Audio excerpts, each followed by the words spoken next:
Thank you so much, Daniel, for joining the We Don't Play podcast show today. How are you? I'm good. I'm good, and thanks for having me. It's a pleasure to be with you today. Anytime, man. You know, one of the major things I love talking about is finances, which Mm. is a big topic everywhere, anywhere you go in the world, you know. Yeah, So, sure. breaking it down for us today would be such an honor and a pleasure, and definitely a privilege because there are some questions that people ask about finances that we don't know how to deal with it, like credit, debit. Should I own one? Should I be having one in the first place? So, we're going to tackle all those things. But right before we do, I'd love people to just get to know who you are. Just give us a brief background history of how you even got started into all this, and what led you to that point where you were able to become a financial expert and help other people become financially savvy. Mm. Well, at 9 years old, um, I asked my dad if he could buy me some school clothes. And those school clothes were Izod Lacoste, Polo Ralph Lauren, Adidas sneakers, all the designer stuff. Because every year we used to go to like a discount store and buy our school clothes. But all the kids in my school were dressed in all these different brand names. I said, Dad, I gotta really up my game here. I'm gonna be 9 years old. I need to wear something nice. He's like, well, it's not our budget. So, but I have an idea. And I'm like, okay. He said, start a business. So I'm thinking he wants me to sell lemonade. But I grew up on a farm, and we had surplus tomatoes and cucumbers, and he thought we should sell those. So I had a farm stand for like 4 years, selling cucumbers and tomatoes. First it was on a road stand, and then we sold bushels of tomato and cucumbers to specialty food stores. And I guess you would call that scaling, if you will. But that's my first real exposure to business, to handling money, and being able to sell your product at 9 years old. And since then, I've been working my whole life, different jobs, different places. But one of the rewards of working in the farm stand is I was able to pay for a study abroad to Spain. I bought my first car in my junior year in high school, and then I paid for my first semester's tuition at the University of Maryland, all from the farm stand. And I've just always been in the business. I went to New York Stock Exchange in my senior year in high school, and that was really that's really the time where I said, okay, I want to do something in finance for a living. And I toured around real estate a little bit, but I actually ended up in venture capital, investment banking. I did that for a few finance and business affairs. That was fun. And then I went over to UBS and Merrill Lynch and did wealth management until I started my own business, Evans and Company, and it's going to be 10 years next year. So I've been in finance my whole life, for the most part. Different parts of finance: corporate side, banking side, investing side. My first business at 9 years old. It's amazing how much I've learned in retrospect just from that experience alone. And I think that's where it all started for me. Wow. And honestly, even though I was in business, nobody ever actually taught me how to manage money or about the checkbook or anything like that, which I thought was odd. They don't even teach you that in school. So I had to learn all of these things on my own through college and as a young adult. And I also teach people how to do the same. Paying off for debt and all kinds of stuff, and weathering through recessions, which I've been through many as an individual, like an employee working somewhere, and as a business owner. So, so that's sort of where I am with finance. I know a lot about the economy and how money works and consumer behavior, and so that's been a real asset for me in my business for the last 10 years. Wow. As you mentioned this, before I even say this, congratulations on your 10 years. Yeah, thank you. That's a big milestone. Not many businesses get to celebrate 10 years in business as a business. because that's a huge True. achievement, meaning that you do have, balances carrying forward. You do have, and payments that are coming in. People are connecting with you and your business is growing. And, if you didn't start at 9 years old, if that zeal, if that, idea didn't come, do you think you would have still started a business, or it wasn't, like, how would you have mapped it out? I'm not saying that it didn't happen, but if you think about it looking back, what would those decisions you'd have made if you didn't have that business in that time? Wow. I don't know. At 9 years old, I didn't have a lot of options. I mean, I was too young to go to work, and I definitely would have worked if I could. I think my motivation was really. It's a good question. I mean, the motivation behind the business wasn't really about the business per se. It was really, if I'm really being honest, I really wanted to fit in at school, and I knew that I had to have money to do that. Well, I needed to have the right school clothes, and I needed money to buy them. So that was my main motivation at 9. But if I wasn't doing the farm stand, to be honest with you, I really love writing and photography. And that was something I also did when I was that age. But when you're 9 years old and you tell somebody, like your parents or a teacher, oh, I want to be a writer, I want to be a photographer, they tell you, well, you're not going to make any money, you're going to struggle your whole life, but then, so I was kind of discouraged from pursuing those passions as a business, which is, I would say, the reason why I went into finance, because I wanted to make money and I wanted to be successful and I didn't want to struggle. But I've always been really creative. Even when I do my posts on LinkedIn, I do a lot of writing, and I've actually written 3 books I haven't published yet. Wow! So just in the last, and this is since March 2021. So I still do, at least recently, I've gotten back in touch with writing, and I'm hoping to make that a big part of my business for the next 10 years. We'll see. So. I love that. And as you said, 10 years, what came to mind is all these big companies that we always talk about, Apple, Amazon, Tesla, they build their business plans on a decade basis. And we hear about it, but we don't apply it. Do you think there's a reason why we don't map out a 10-year plan for our businesses and more so stick with the 6 months? You know what it is? The thing is that we don't do a good job individually in checking in with ourselves and holding ourselves accountable like a big company. In a big company, they can set those plans and they have the infrastructure in place to sort of hold people accountable. There are ways to measure the success to see if you're on the right track or if you're on target to meet certain projections. So you have a lot of that built into an infrastructure of a company that sets those kind of goals. But for us, as individuals and families, we don't really do it that well.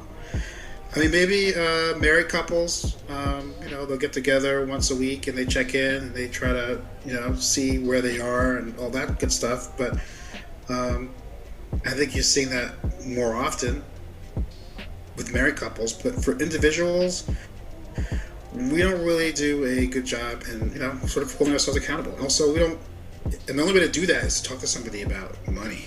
And that's not really a subject that people are comfortable talking about with a friend. That's why they hire professionals. That's why they talk to me, because they know they need somebody that can hold them accountable. And when I say hold them accountable, I mean, if someone sets a goal for themselves,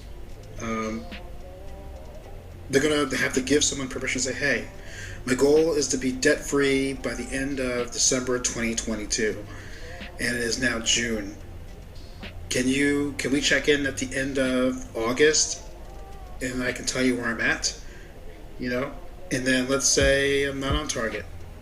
I would want that advisor or somebody to say, well, there's something else, you could do X, you could do Y. There's something, whatever advice that you can give someone to sort of help them along the way. And obviously that includes like, so what happened? Why did you fall short? Did an unexpected payment come up? And you find out there might be a bad habit that they have, like for shopping or whatever. Or, there are people who have large grocery bills and they love to buy food and cook, and there's a lot of also, what do you call it? A lot of habits, coping habits that we do when we have money to cope with stress. Now, obviously, there are some bad ones too. There's drug use, or the abuse of substances, all kinds of stuff like that. But there's also like grocery shopping, clothes shopping. There are people who love to travel and look on the credit card debt so they can get away. To them, that's another coping mechanism. And there's nothing wrong with obviously buying groceries and travel. And there's nothing wrong with buying clothes. But sometimes, when you have someone in your life that can help you, hold you accountable, they can identify whether you are overboard in certain areas. And you have to tone it down. So that's what I think is missing. I think if individuals would welcome being held accountable to someone that they trust, I think that people get their goals met much quicker, more effectively too. I think so too. When you mentioned traveling, something came to mind as well. A very good friend of mine told me this, and he does this as well when he travels. He spends all his expenses are billed on a credit card and not a debit card. Some people do the opposite. So what are the benefits of, everyone knows the benefits of credit cards, but when you think about expenses and long-term effects, especially when you have cashbacks and rewards, how does that play a role into your budgeting when somebody is really trying to figure out, okay, I have this amount of time to spend this money. I know I have to spend my credit utilization, which is 30%, but I can really max it out and still pay it all back before the bureaus.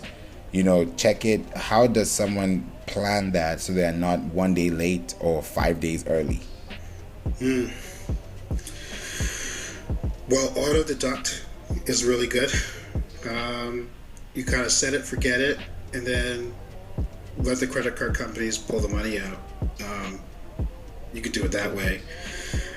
You could also do what's called a moratorium on yourself, where you say, okay, I maxed out my credit card debt, so when I pay it down, I'm not going to use it for 6 months, or I'm not going to use it for 3 months, or you decide I'm only going to use it for travel.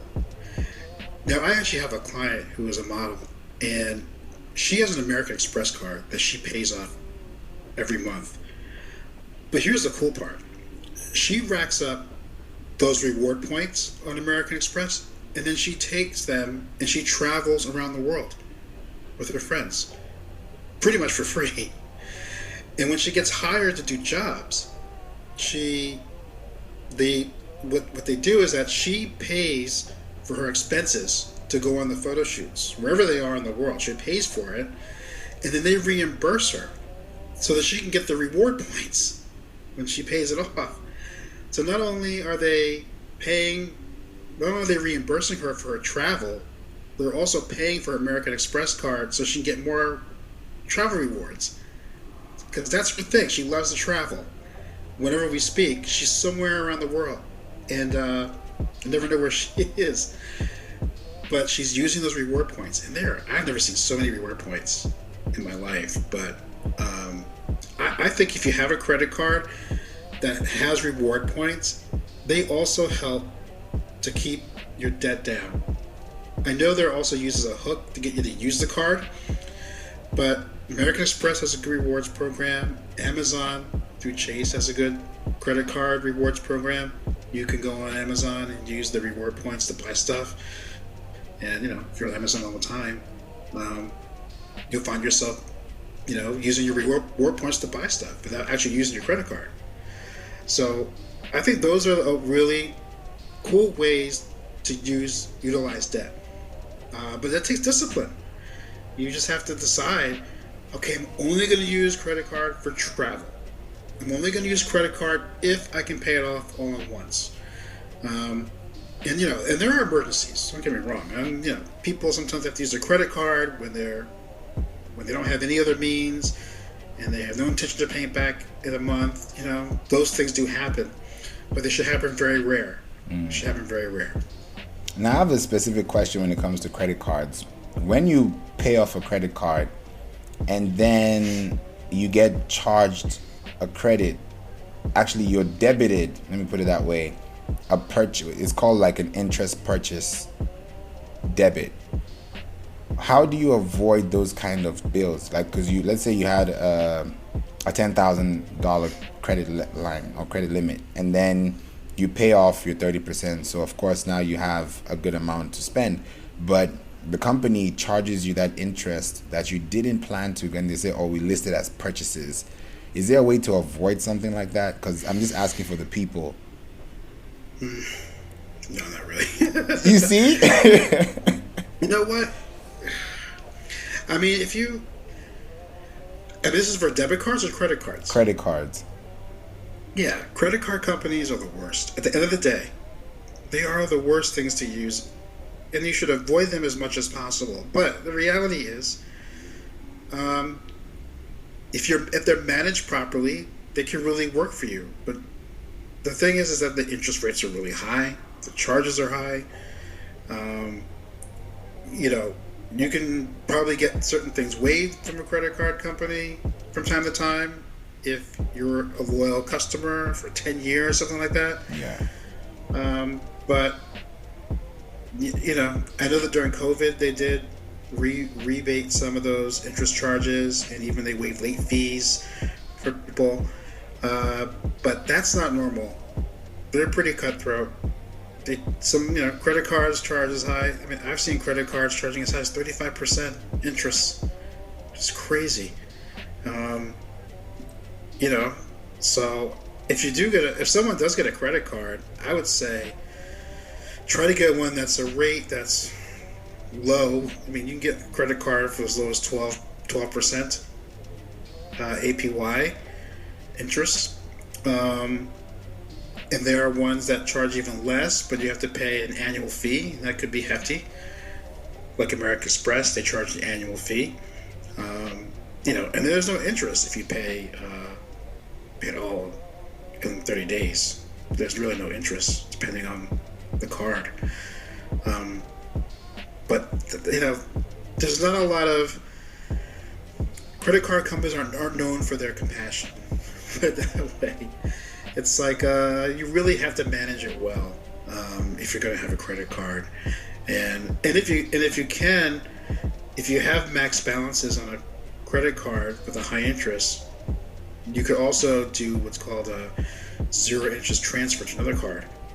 That always buy you 6 months to work out a plan to start paying off the credit card without having to incur interest for 6 months.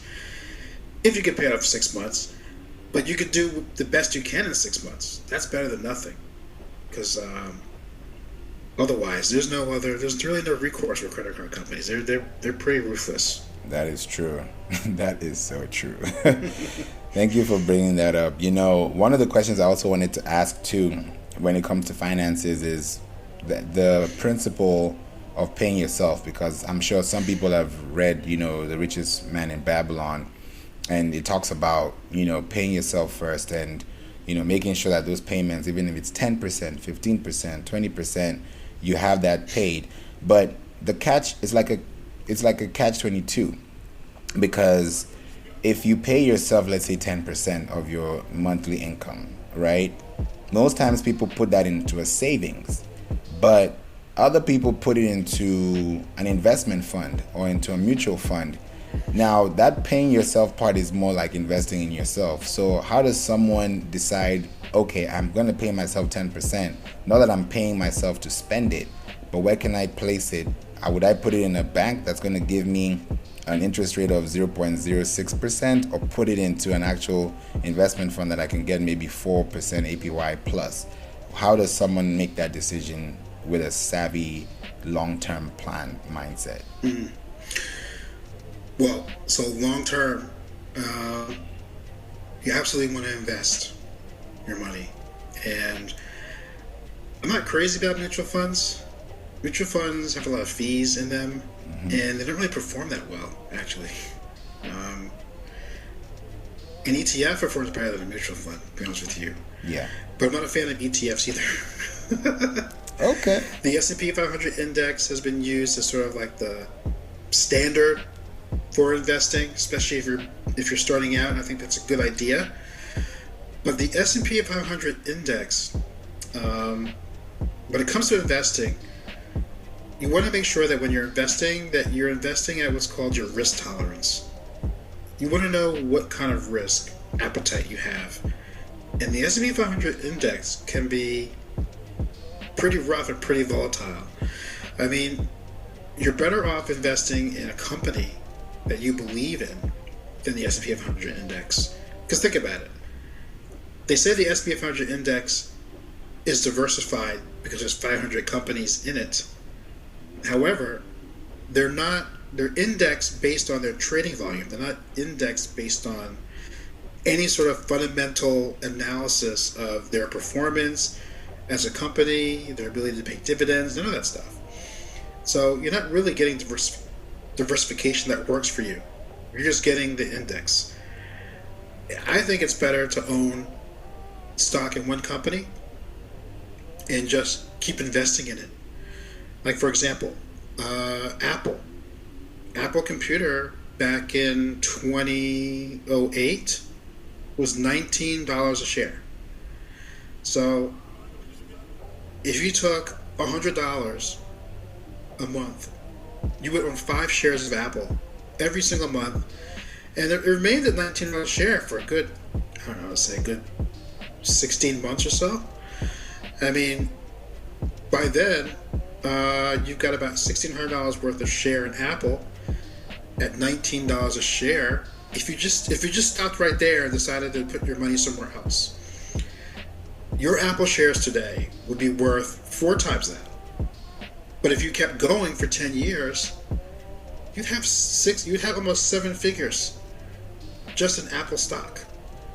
You know? And then Apple in the last 5 years started paying dividends. So now you're getting part of the profits on that stock. And that's a company that everybody believes in because they use the product. It's a good company. You mentioned them earlier in the broadcast that they have their infrastructure is sound and they do interesting things like 10-year projections. So it's a company that most people admire because they consume the product. And in fact, Apple is actually the heaviest traded stock on the stock market, and it has the largest ownership among individuals, which they call Main Street investors. So the stock doesn't really move around that much, even during a recession, even during a big market downturn. The stock doesn't really move all that much because the largest owners of Apple stock are the employees, the C-suite executives, and people like you and I. We own it individually, so not institutions, which you buy and sell every single day. They're the ones that move the market. So you find that they obviously own shares, but a big part of Apple's volume is by individuals, and that's why it's been remained not as volatile as other stocks.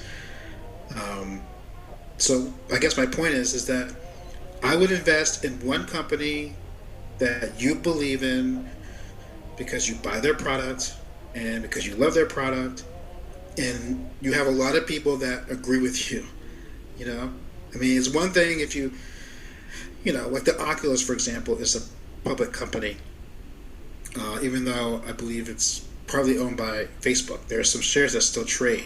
Now, the thing is, there are people who like VR headsets, but not everybody likes them, and not everybody knows what they are. So if you buy them, you risk having some volatility in your investing, and you don't know where they're going to be in the long term. Apple's been around since 1974, something like that. So it's got some good history. It's been around for a long time. It's been public for a long time. It's proven that it has adapted to the future. It is the future as far as consumer devices. So it's one of those stocks that not only that you love, but we all love it. That's kind of what I would do. Okay. Nice. I like that. Whew, that's a big one. That's a really big one. And I like that you've brought this in because I know a lot of people will need to ask more questions. But the last thing I wanted to talk about, because I know you mentioned you have some books, and one of the books that I would love to hear about is the one on financial wellness coming out in April. Yeah. I would love to hear more about it so that people can also plan ahead. What are the things that they'll be looking out for? What are the major key takeaways? So, financial wellness, the thesis of the book is that just because someone is financially fit doesn't mean they're financially well. In other words, people, when they look at success, they look at the appearances.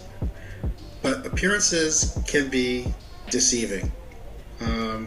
We've seen so many different scandals in the last few years. I mean, there's the Enron scandal, which probably goes back at least 20 years. But more recently, there's Bernie Madoff. Then there's the FTX scandal. Lots of people lost a lot of money. $3 billion gone, just like that. So there's been a lot of appearances of wealth and success. But even growing up, I grew up in a rural town of Long Island that became, over time, very affluent and filled with a lot of wealthy people. And a lot of them drove really nice cars. But then they wouldn't be around the next year. Their houses would be for sale or foreclosed, because they were living beyond their means.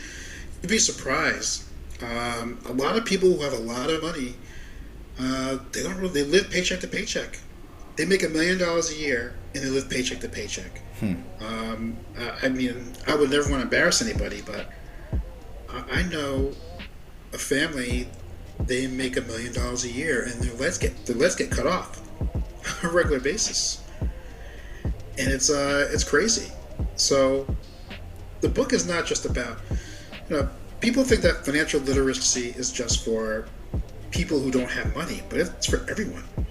And I think there is a research. So there was a survey that was done that said that the average person doesn't have $1,000 in their emergency fund in case of an emergency. And then a larger portion of people don't have $400 in their account in case of emergency. So, and that's across all income brackets. It's not just people with a certain level of income. It's across all income brackets. So it's very surprising to hear that. So, but the book, Financial Wellness, really talks about what I call the heart of the book. And I start the book off talking about the money battles and the battles of the mind, and when it comes to money. We grow up with these things like, you hear when you were kids. You ask your parents for something, and they say, "Well, money doesn't grow on trees." So then you have other parents that say, "Yeah, have whatever you want." You know what I mean? And depending on how you take that as a child, you're either thinking, A, money is not available, it's limited, so I must hoard it, or I must spend it all so I can enjoy it before it's gone. So you never know what a child is thinking when you're saying things like, money doesn't grow on trees, or you say, have whatever you want. People grow up thinking that, oh, money just comes to me, and you would think that would be an abundant mindset. But there are people who think that money comes to me because I'm entitled to it. So now they feel that they're codependent on somebody.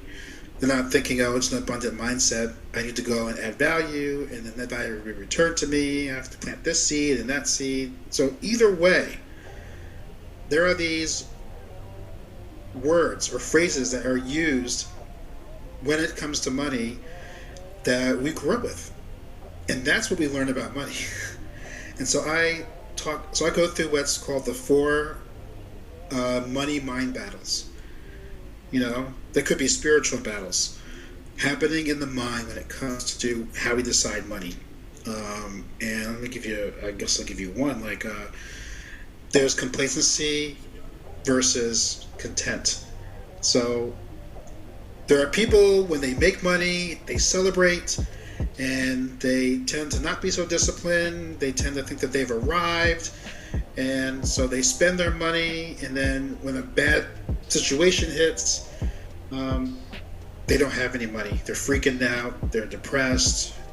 Maybe they take another job somewhere, or if they're laid off, they're really stuck. So the complacency, that's a complacency mindset.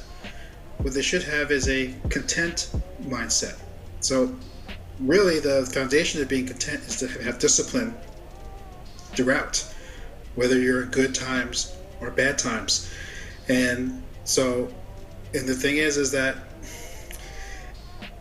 this kind of thing really happens when people, let's say they want to be a lawyer, for example. It's a good example. Let's say someone worked really hard their whole life to be a lawyer, and they became a lawyer, and now they're making six figures, and now they're just splurging on themselves. They're going on dates, they're traveling here, they're doing this, they're buying that car, they're buying that house. Before you know it, they're overextended, and because they're thinking, I've arrived at this place called being a lawyer at this big law firm, and now I gotta look the part. And so you buy all these trappings, and then you're stuck. Because you have to leave law firms, or you get fired, or something happens. Things happen, and next thing you know, you're stuck. You're making $250,000 a year as a lawyer, and now you're overextended. You gotta sell your house. If you're married, there might be some issues there. Things happen, but instead of saying I arrived at being a lawyer, you say, you know what? Here I am. I've arrived, but I have to continue saving and doing the things that I used to do. I don't have to have the house right away. I don't have to have the car right away. I can just live in this apartment, and I can save this amount, and I can invest it here. And that has to be in place before you get there, not when you get there. Because we see that with athletes. Athletes, they come into this huge financial windfall, and now they're ready to take their millions and buy all these things, all these trappings. And then before you know it, there's an injury. Not just athletes. I shouldn't just single them out, but, recording artists, actors, they get the private jet right away, and it's like, why? So I don't really share names in the book, but I have worked with entertainers and athletes, and I've worked with ones that are really good with money, and I've worked with those who are not so great with money. And the ones that are really good with money don't spend anything. Because when they had nothing, they weren't spending anything, and now they have money, they don't spend anything. That's discipline. And a lot of the stuff they get for free. That's the other thing. So, they're like, well, I'm a big star now, so you should just give it to me for free. But those who are big stars say, oh, I can pay for this, I can pay for that, But the ones who are wealthy, they're like, no, you should just give it to me for free. You should give me the Maybach for free. I don't want to pay for that. So it happens. It really does. It really does. There's one recording artist we all know who drives around in a chauffeured Maybach, and he didn't, that was given to him. He has the means, he can pay for it, but it's given to him. Because he's in the news, and all the time, and if there's a chance they see him in the Maybach, and they know that that's good for them, right? And the Maybach costs what? I don't know how much a Maybach costs. 800,000. I don't know how much it costs. I know it's a 6-figure car, but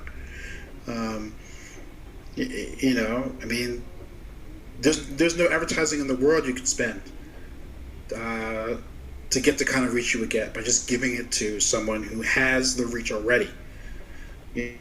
So that is so true. So that's what the book talks about. These money mind battles. I can't wait to get a hold of this book, man. Thank you so much Appreciate it. for anytime. I'm so excited. If somebody wants to reach out to you, connect with you, or just learn from you, or even, just work with you, what are the options they have available? So you can always reach me on LinkedIn. You can, it's Daniel Evans. You can just follow me or connect with me. I connect with pretty much everyone. I do a lot of posting there. You can DM me if you have a question. I do offer paid hourly consultation, depending on your situation. I do financial plans for people. And I also manage investing. I have a portfolio that I manage. I'm a macro thematic investor, which means I look at the economy, I look at culture, technology, I see how they're driving companies and how they're driving consumers, and I try to invest where they both meet, pretty much. And that's really worked well for me and for my clients. I've had really high performance. I've outperformed the S&P 500 index, private equity, hedge funds. I haven't outperformed venture capital, but most of the major indices and managers I have outperformed, and that's been really cool. And so those are really the ways to reach out to me. And you can always sign up for the newsletter on my website at evansandcompany.com. You can sign up for the newsletter, which I produce every Saturday morning at 9 a.m. You get an email from me that shows you how to meet any financial goal within 5 minutes. Beautiful. And the book's coming out in April. Wow. So they'll learn about the book if they sign up for the newsletter. That's really nice. And I love the timeline you set. It gives you enough room to, market it and push it out and really put it out there. So I can't wait for people to get a hold of it and also connect with you. Thank you so much. It's been a blessing, and I really appreciate you for being here with us today. I appreciate it. Appreciate you. Thank you so much. Anytime, Daniel. Till we meet again. All right.